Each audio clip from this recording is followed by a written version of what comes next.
আমার বিয়ের দিন আমার 10 বছরের দেবর খুব খুশি ছিল। আমি তাকে সবসময় আমার ছোট ভাই ভেবেছি, আর সেও আমাকে খুব ভাবিমা বলে ডাকত। স্বামীর মৃত্যুর কয়েকদিন পর আমি একা ঘুমাতে ভয় পেতাম, তাই আমি আমার দেবরকে সময় মতো আমার সাথে বিছানায় শোয়াতে শুরু করলাম। শীতের রাত ছিল, আর এক বিছানায় দেবরের সাথে ঘুমানো আমার কাছে খুব অদ্ভুত লাগছিল। দেবর আমার থেকে অনেক ছোট ছিল, সে 10 বছর বয়সেও 18 বছরের যুবক লাগছিল। স্বামীর মৃত্যুর পর আমি খুব কষ্টে দিন কাটাচ্ছিলাম, কিন্তু কতদিন এভাবে কাটাব? সেই রাতে ভাবলাম একবার দেবরকে পরীক্ষা করে দেখি। রাতের অর্ধেকটা বেজে গেলে দেবরকে নাড়া দিয়ে দেখলাম সে গভীর ঘুমে ছিল। কিন্তু সেখানে হাত দিতেই আমার চোখ বিস্ময়ে স্থির হয়ে গেল, কারণ তার 7 ইঞ্চি।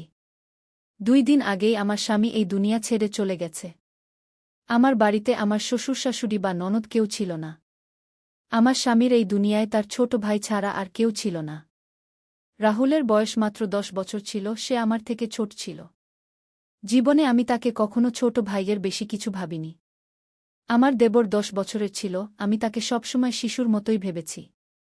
যখন আমার বিয়ে হয়েছিল সে আমার বিয়ের দিন খুব খুশি ছিল, বলেছিল যে সে নতুন মা পেয়েছে।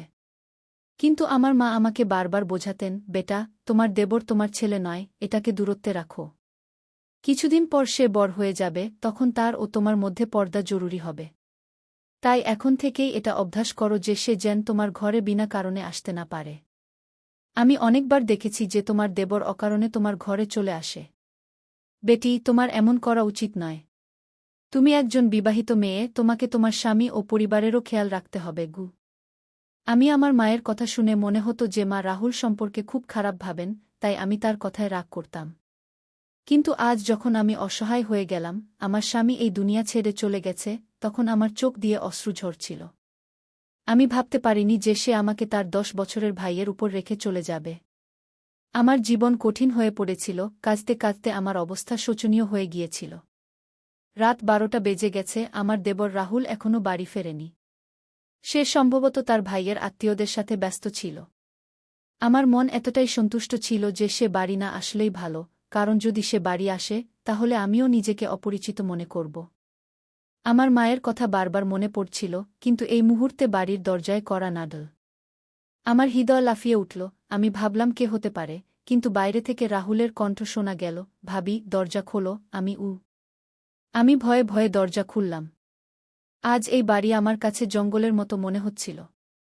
রাহুল আমার কাছে একটা ছোট নেকড়ের মতো লাগছিল, জানি না কেন আমি তার সম্পর্কে এত খারাপ ভাবতে শুরু করলাম। ভাবি, আপনি খাবার খেয়েছেন? সে আমাকে নির্দোষভাবে জিজ্ঞেস করল, চোখ নিচু করে, হাতে একটি থলে ধরে। থলের মধ্যে রাহুলের ঘরে তার গয়না দেখে আমার রক্ত ফুটে উঠেছিল। আমি তো সেগুলো কোথাও লুকিয়ে রেখেছিলাম, বিভিন্ন তালায় বন্ধ করে। কিন্তু এসব কিছুর কিভাবে রাহুলের হাতে চলে এল? ব্যাপারটা খুবই অদ্ভুত লাগছিল। মনে মনে ভাবতে লাগলাম সকাল হতেই এ ব্যাপারে তাকে জিজ্ঞাসাবাদ করব। কিন্তু তখন আমার প্রচণ্ড ঘুম পাচ্ছিল। দরজা ভেতর থেকে বন্ধ করে ভালোভাবে তালা মেরে নিলাম, তারপর ঘুমানোর প্রস্তুতি নিতে লাগলাম। জানি না কেন আমার খুব ঘুম পাচ্ছিল, যদিও গত 2 দিনে আমার তেমন ঘুম হয়নি। কিন্তু আজ মনে হচ্ছিল রাহুলের আনা ভাত খেয়ে আমার চোখে গভীর ঘুম নেমে এসেছে। মনে ভাবলাম, ভাত খেয়ে কি আমার ঘুম পাচ্ছে? কিন্তু এতটুকু ভাববারও সুযোগ পেলাম না। যখন আমার চোখ খুলল তখন সকাল 10টা বাজে। আমি অবাক হচ্ছিলাম, আজ আমার এত ঘুম কিভাবে হলো? যদিও গত 2 দিনে আমার একদমই ঘুম হয়নি। কিন্তু আজ ভাত খাওয়ার পর আমার চোখ এমনভাবে বন্ধ হয়ে গেল, যেন কাউকে মদ খাইয়ে দেওয়া হয়েছে। আমি আশ্চর্য হচ্ছিলাম, এটা তো হওয়ার কথা নয়। মনে বারবার একই প্রশ্ন জাগছিল, রাহুলের আনা ভাত খেয়ে আমি কি অজ্ঞান হয়ে গিয়েছিলাম? কিন্তু শেষ পর্যন্ত রাহুল কেন এমন করবে? চোখ মুছতে মুছতে বাইরে এলাম, রাহুল তখন সামনের রান্নাঘরে চা বানাচ্ছিল। তাকে দেখে আমার খুব খারাপ লাগছিল। বৌদি, আপনি ঘুমিয়েছিলেন? খুব ভালো ঘুম হয়েছে তো, সে আমার দিকে তাকিয়ে বলল। আমি নিষ্প্রভ স্বরে বললাম, হ্যাঁ, আজ আমার খুব ঘুম হয়েছে গিউ। তা হবে না কেন বৌদি? আমি আপনাকে ভাতের মধ্যে ঘুমের বড়ি মিশিয়ে দিয়েছিলাম। আমার বন্ধুকে বলেছিলাম আমার বৌদির ঘুম হয় না। সে আমাকে বলেছিল তুমি তার খাবারে ঘুমের বড়ি মিশিয়ে দিও, এতে সে শান্তিতে ঘুমিয়ে পড়বে গু। আমি হতবাক হয়ে গেলাম, রাহুল এত নিচু কাজ কিভাবে করতে পারে? রাহুল, তুমি এমন চিন্তাও কিভাবে করলে? তুমি তোমার বৌদিকে অজ্ঞান করতে চেয়েছিলে? না না বৌদি, আমি তো আপনাকে ভালো ঘুম দিতে চেয়েছিলাম। এখন আপনি বেশ ফ্রেশ দেখাচ্ছেন। নিন, চা খান গু। সে আমার সামনে চা রাখল, আমি সন্দিহান হয়ে পড়লাম। তুমি এতেও কিছু মিশিয়েছ নাকি? আল্লাহর কসম বৌদি, সেটা তো আমি আপনার ঘুম ও শান্তির জন্য বড়ি মিশিয়েছিলাম।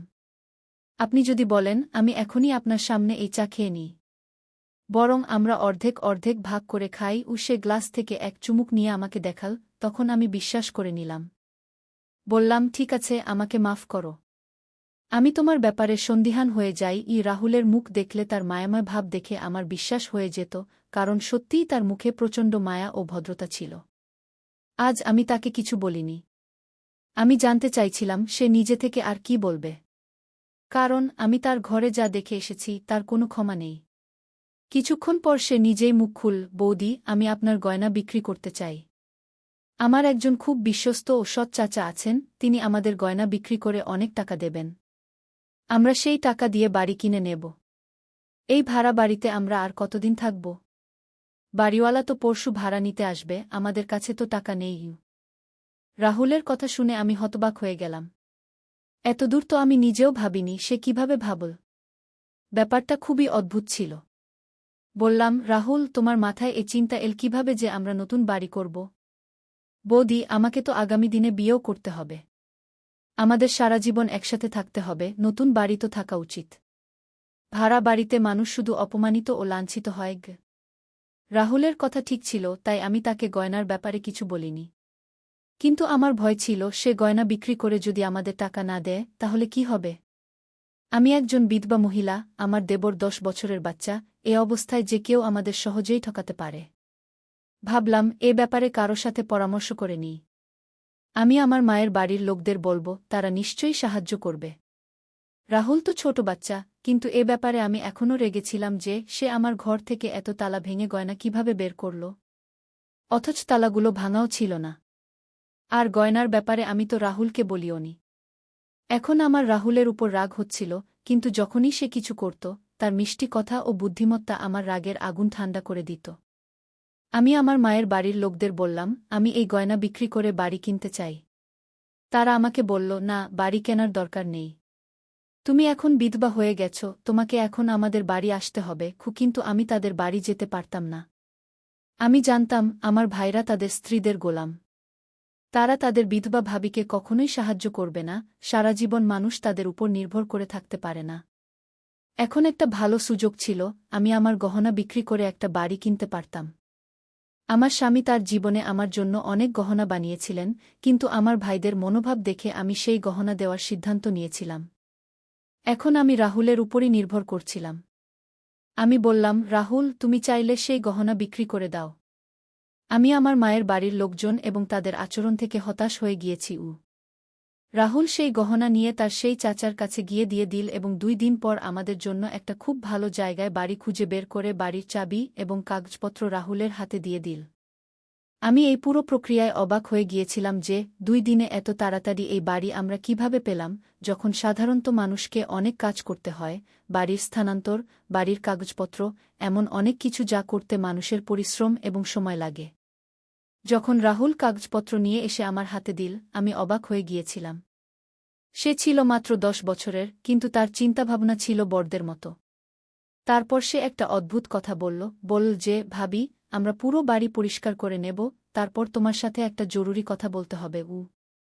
আজ রাহুলের চোখগুলো অদ্ভুত লাগছিল, তার দৃষ্টিতে একটা অস্থিরতা ছিল যা দেখে আমি বুঝতে পারছিলাম না সে আমাকে কি বলতে চায়। সেই সময় আমি ব্যস্ত ছিলাম, আমরা বাড়িতে সব জিনিসপত্র গুছিয়ে নিয়েছিলাম, এখন আমাদের চিন্তা ছিল আগামী দিনের খাবার ও রেশন কোথা থেকে আসবে। আমি তো জীবনে কখনো বাইরে গিয়ে চাকরি করিনি। তাহলে রাহুল কেন বলছিল যে তার আমার সাথে জরুরি কথা বলতে হবে? জানি না সে আমাকে কি বলতে চায়। আমার মনে অনেক প্রশ্ন ছিল, কিন্তু আমি তখন চুপ থাকতে চাইলাম।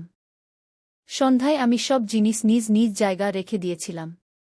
যাই হোক, আমাদের জিনিসপত্র কমই ছিল, বেশি সম্পদ বা ধনদৌলত ছিল না যা নিয়ে আমরা ঘুরতাম। সব কাজ শেষ করে আমি ভালো করে খাবার বানালাম। আমি রাহুলের জন্য অপেক্ষা করছিলাম, কারণ সে এই বাড়িরই অংশ ছিল এবং আমি চাইনি যে সে বাইরে গিয়ে নোংরা খাবার খাক।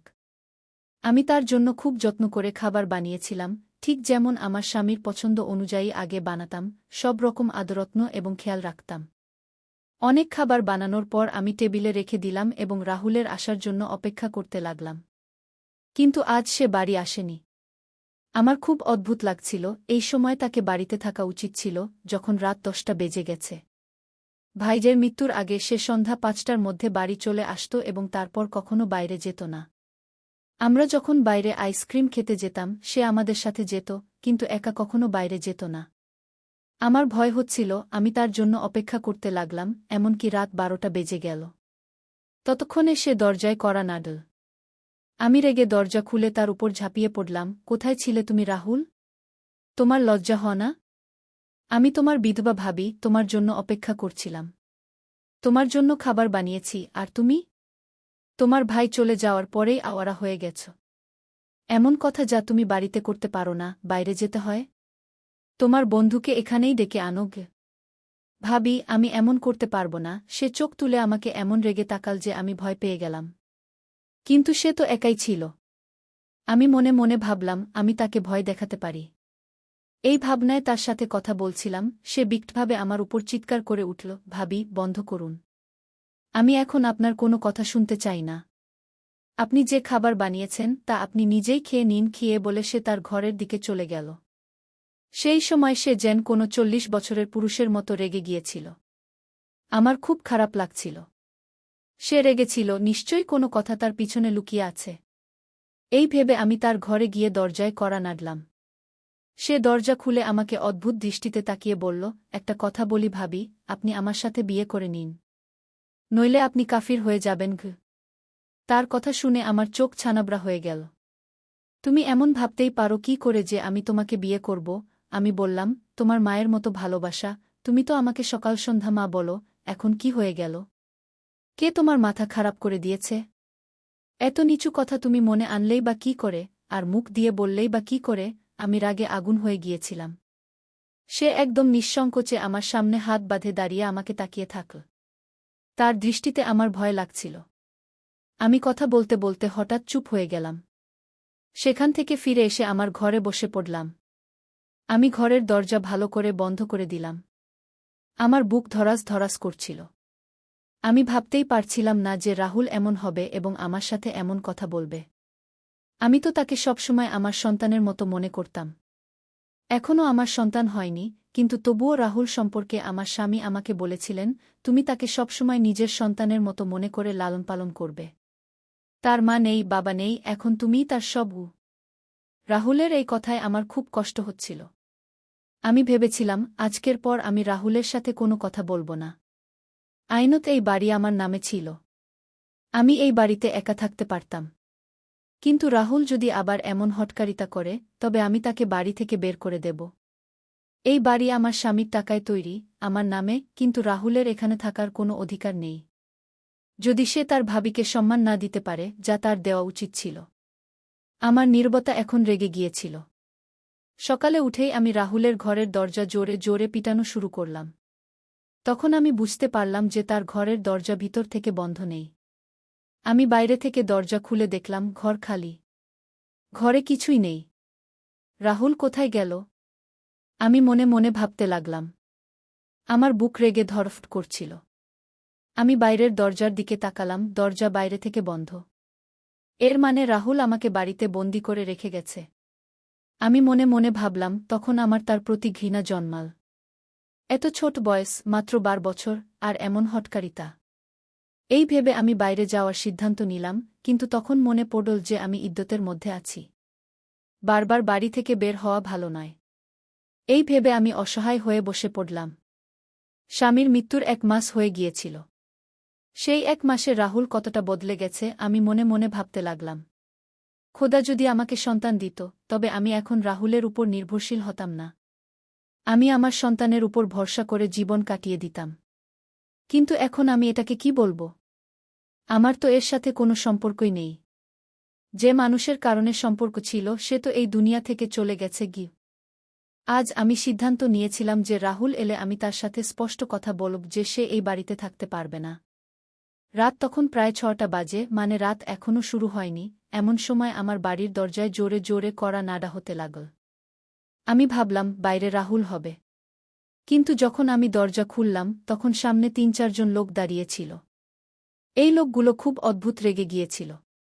তাদের মুখে দাড়ি সাজানো ছিল, মনে হচ্ছিল যেন ইসলামের ঠিকাদার। তারা আমাকে যা বলল তা শুধু খুব আশ্চর্যজনক নয়, বরং আমাকে খুব দুঃখ দিল। তারা বলল, বিবি, তুমি কি এখানে একা থাকো? আমি বললাম, হ্যাঁ, আমি একা থাকি। তারা বলল, মিথ্যা বলছ। এই মহিলার দেবরও তার সাথে এখানে থাকে। এখনও বাড়িতেই আছে। কি এই লোকগুলো এই মহল্লাকে কি মনে করে তা জানি না, আমরা এলাকাকে নোংরা করছি। আমি বলি, এদের এখান থেকে উচ্ছেদ করা উচিত। এদের এই এলাকায় থাকা ঠিক না। আমি বললাম, কেন ভাই সাহেব, আমরা কি করেছি? ওহে বিধবা, তুমি কি করেছ তা তুমি আমাদের জিজ্ঞাসা করছ? তুমি তোমার 12 বছরের দেবর সঙ্গে এই বাড়িতে একা থাকো। তুমি জানো যে তোমার স্বামী মারা গেছে, এখন তুমি বিধবা হয়েছ। তোমার মা বাবার বাড়ি যাও। এখানে থাকতে হলে শালীনভাবে থাকো। এখানে আমাদেরও বোন মেয়েরা থাকে। এমন লোকদের আমরা এলাকায় সহ্য করতে পারি না। এই লোকদের উপর আমার প্রচণ্ড রাগ হচ্ছিল, কিন্তু আমি তাদের সঙ্গে ঝগড়া করতে চাইনি। আমি তাদের মুখের উপরই দরজা বন্ধ করে দিলাম। চোখ থেকে পানি ঝরতে লাগল। রাহুলের উপর আমার রাগ হচ্ছিল, এসব তারই করা। আমি আমার জিনিসপত্র গোছানো শুরু করলাম। এখানে থাকা এখন আমার জন্য কঠিন হয়ে পড়েছিল।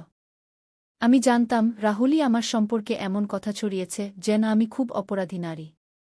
সত্যি বলতে, এই পৃথিবী একা নারীকে খেয়ে ফেলে। ভগবান সবার ইজ্জত রক্ষা করুন। তাহলে আমার প্রিয় বন্ধুরা, আজকের আমাদের ছোট্ট গল্প এখানেই শেষ।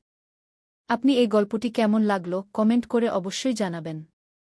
যদি গল্পটি ভালো লেগে থাকে তবে লাইক করুন এবং বন্ধুদের সঙ্গে শেয়ার করুন।